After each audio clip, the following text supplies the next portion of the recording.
Good morning, friends. Let's talk about daily commodity commentary and its technical levels. Yesterday, we have noticed that all international commodities were closed on a positive note.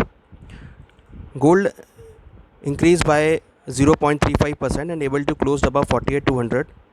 In international market, gold closed by 0.56% and able to close above $70-80 per ounce. Silver has also increased by 1.25% and able to close above 49,500 levels. Silver also increased by 1.33%.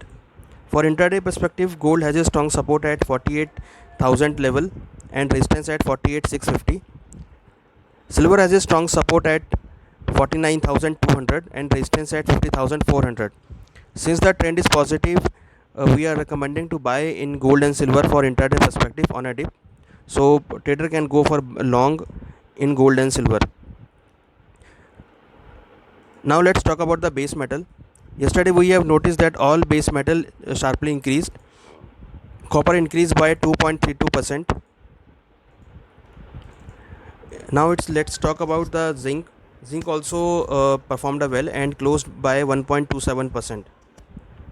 Yesterday we have noticed that all base metal traded on a positive note on the back of resume of many economies, and even positive data come from US and China. So the demand of the base metal expected to increase. So for intraday perspective, we are expecting a same trend will remain positive for the base metal. Copper has a strong support at 465, resistance at 475.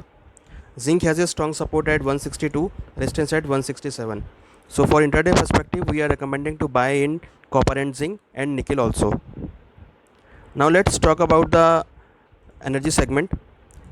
Yesterday we have noticed that crude oil also closed on a positive note, increased by 0.30%, and in international market is continuously trading around $40.50 per ounce.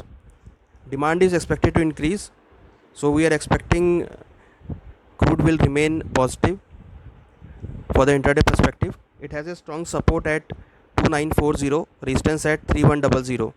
So for intraday perspective, we are expecting that crude may remain positive, so traders can go for long on a dip. Now let's talk about the agricultural commodity. Yesterday we have noticed that many agricultural commodity traded on a sideways mode. However, refined soya also increased and RM seed also increased by almost 1%. So on the back of domestic demand, we are expecting refined soya and RM seed will remain positive for intraday. However, spices are trading on a sideways trend as expected to the supply increase. So we are expecting some sideways trend may be seen in spice segment.